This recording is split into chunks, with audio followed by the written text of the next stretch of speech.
news. All right, this is exciting, folks. We got a guest coming on. We're going to bring him on right now. I always butcher his name because I've had him on my podcast. I've seen him at Laker games. He's a tall presence walking around.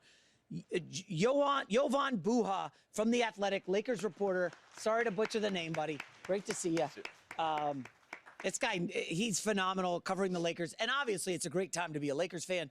They're going to lock in on the 3 seed, right? All they need is one win in the final 2? I think they should lock it in tonight. And what do you feel confident about this team heading into the postseason? Only 27 games for Luka in a Lakers jersey.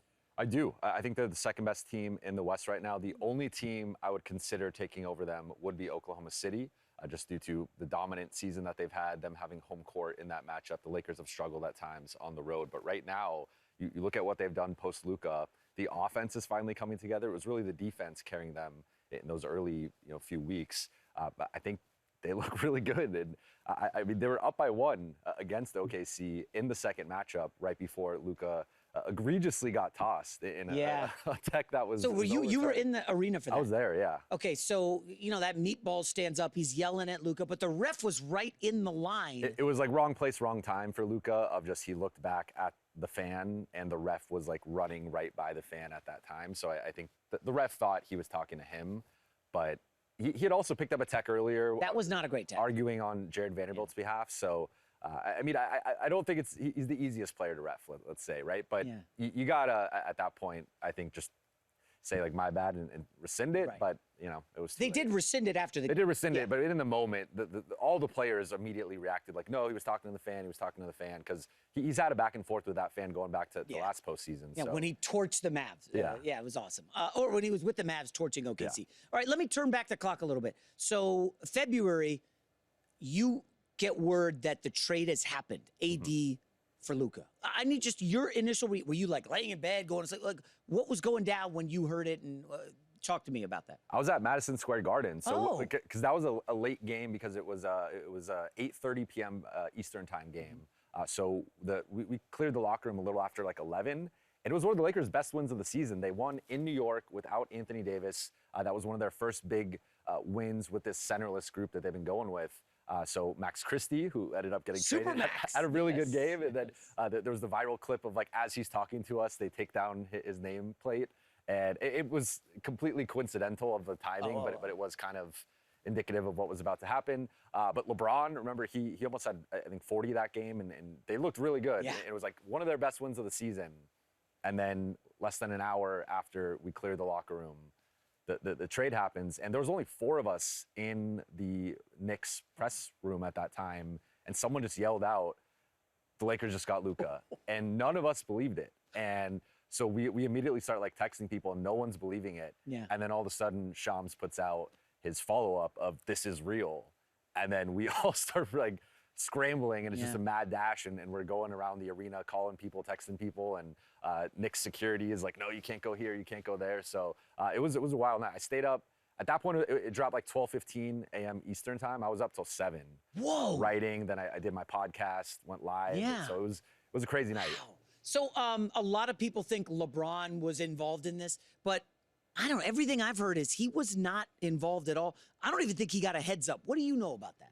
I don't think he was involved. I know there's been a lot of speculation. Yeah. I do think the circle was a little bit bigger than what has been indicated. Oh, okay. But not by like I think the respective front offices knew to some extent, right? Because there's been some reporting now coming out that there was some pushback with Nico inside the Mavericks front office. Like, I think it wasn't literally just like Rob Pelinka, Nico Harrison, and the 2 owners. I think it was a little bit of a larger circle than that, but more so within the respective front offices. But outside of that, I like Luka clearly didn't know, right? Because you've seen the reactions and the way that the tribute hit him. There's no way that like that guy did not know he was getting traded. He was about to buy a $15 million house in Dallas that he was considering his forever house. Damn. So like he thought he was getting the Supermax this summer, buying that house, and like was going to be a Maverick for life. So I don't think LeBron knew though. No, we'll get to the Dallas aspect of it, but I'm curious, what is it like to cover Luka Doncic, be in the locker room with him?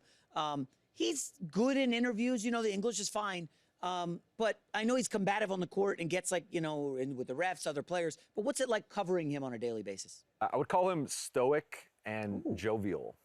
like a mix of that. So it depends on if it's a win or a loss. Yeah. But he's completely, off the court, he's much more introverted and quiet, and he'll crack some jokes every now and then. But like the fiery, expressive personality that you see on the court, that's not how he is off of it. And he kind of talks about that duality of like flipping that switch, being a killer on the floor, and then off the floor, he's much more laid back, we'll say. But he's been fun to cover. He did say a few weeks ago that he's like, I like short answers. So he's efficient with his answers to us. He tries to keep it like 1 to 3 sentences. I appreciate that. So let me ask, it's weird. We've talked to you for 5 minutes and we've barely mentioned LeBron James, who I think is the greatest player in NBA history. I agree. And that kind of says where we are. But have you seen a different LeBron since the trade? Because if that last game against Dallas is any indication, they're going to ride Luka early with a dose of Reaves, and then LeBron's your closer. Because that seemed to be the case against Golden State about 8 days ago when they lost the game. Yeah, I think Luka and LeBron complement each other well, because you see with Luka, he gets off to these really big first quarters, first halves, and if you actually break it down by points per quarter, he's at like 30-40% more points in the first quarter compared to each other quarter. So he's at about like 10 points a game in the first quarter. So he's often setting the tone early, and then he likes to have defenses overreact and just kind of freak out to that. Then you start seeing the doubles, the blitzes, and then he picks you apart with his passing. LeBron's the opposite. LeBron likes to pick his spots early, and then when everyone's tired, he goes to that extra gear in the fourth quarter. Yep. And then you saw it in the Dallas game. He had 13 points in that fourth quarter and really sealed it as Dallas. They made a little run there to regain the lead. Then LeBron took over, and the Lakers won that one. Yeah. So I think that kind of combination of Luka's hitting you early, and then LeBron comes in for the haymaker late. And look, Luka's capable. I mean, he's one of the most clutch players in the league. He's capable of taking and making big shots. But like, I think that's kind of been the way they've been going about it. Yeah, we could roll back the Rudy Gobert tape. Yes. The shot in his eye. Oh, that was epic. I was actually at I think that was at a Lakers game when that happened. Or maybe I was at, no, it was a Sparks game. It was, I was at like a Sparks Caitlin Clark game when I went down, saw that on. Let me ask quickly about Austin Reaves and how he fits in here. I've been pushing him on Cowherd for a while. Cowherd's been like a little overrated. Then I came on here and said, I think Austin Reaves is at least as good as or better than Mark Price, who may have been before your time in Cleveland. A little bit. And all these people are like, no, Mark Price, come on, he was an all-star. Austin Reaves is underrated, and he's on an amazing contract. What's it like him fitting in with these two icons?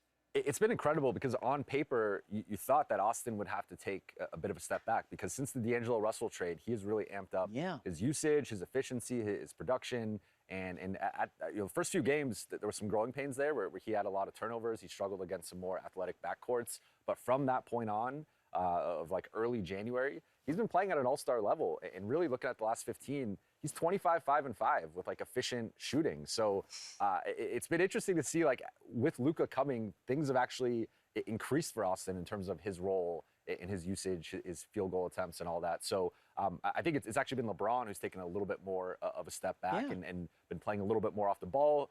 Austin and LeBron have a really good two-man game, so he comes up and screens for Austin. And I think they're still kind of working that out with LeBron and Luka. But Austin's been great, and he's making $13 million a year, so that's one of the best contracts in the NBA. He seems super happy to be here. Like, you never see him frowning or anything. Let me ask, I made a case earlier this week that the Lakers have like a bit of they appear to be villains, right? LeBron's a flopper. Luka argues and yells at refs.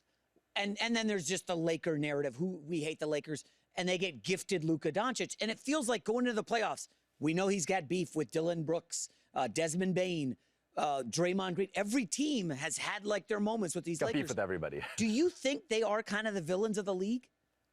You could say that. I mean, I think the Celtics are up there too. Okay. I think there's just some natural, also because of how many Laker fans there just are everywhere. Like the Celtics naturally become the villains, but also they're the defending champs, so I think that plays a part. But yeah, I mean, I think so. Like, Luka has beef with everybody, and the Lakers by nature have now inherited beef with everybody. So, and I thought it was funny with the tribute video when we asked him after the game, what was your favorite moment from the tribute video? He said the Rudy Gobert shot. Yeah. And I was like, this guy's diabolical. Yeah, he's a killer. I mean, I love him. I guess my question is, Lakers heading into this weekend needing 2 wins or 1 win to lock up the 3. Yeah. It looks like they'll play the Warriors or Clippers. So I did a quick calculation, and, Oh. and I think it's going to be most likely the Warriors or the Timberwolves, Oh, depending on what Timberwolves. happens with now. That's if everything goes chalk, because right now some of these teams are resting guys. I just saw that, yeah. So looking at it tonight, every game is easy for the teams in the playoff mix, except for Denver and Memphis play in Denver. Second night of a back-to-back for Memphis. They just lost last night to Minnesota. They did. Theoretically, Denver should win that game. They're fighting. If Denver wins out, they're going to be the 4 seed and kind of salvage what's been a pretty rough season for them. But looking at it, I think it's going to come down to Clippers versus Warriors. And if the Clippers win that game, the Lakers will play the Timberwolves. If the Warriors win that game, the Lakers will play the Warriors. Huh.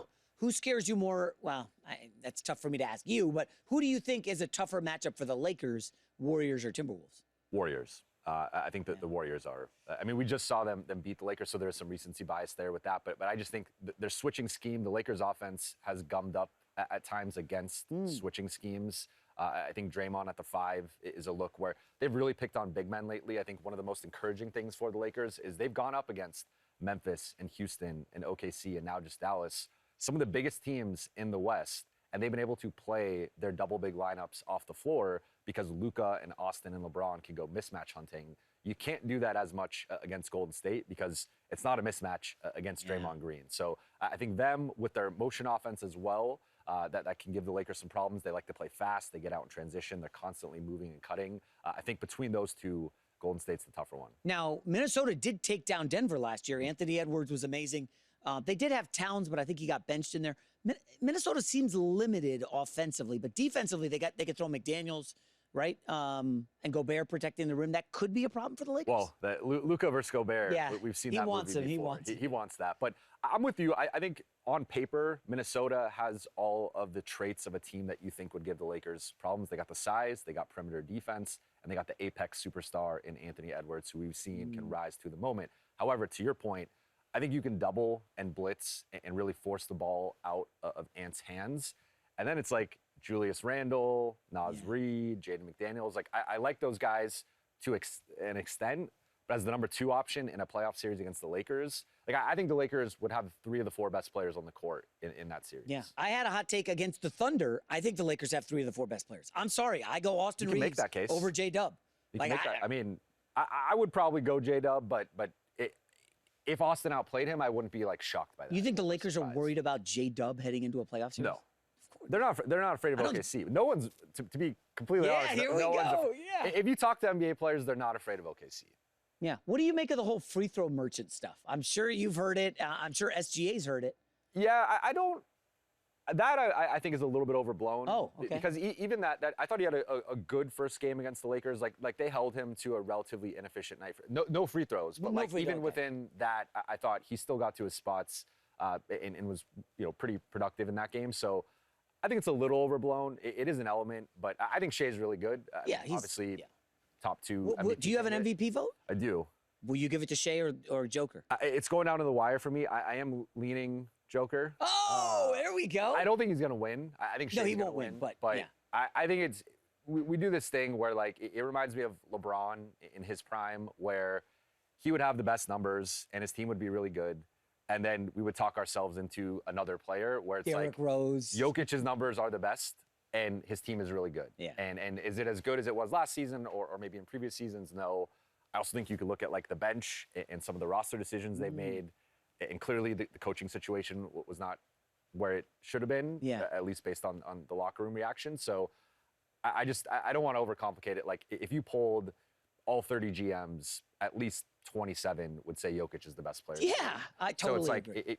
And his numbers, Shea's numbers are right there. I'm not like discounting his numbers, but it's not a 30-point triple-double. Yeah. Like ridiculous. 60-point triple-double. Oh, 60-point, but averaging the 30. He had the 30-20-20 game as well. Like it's close.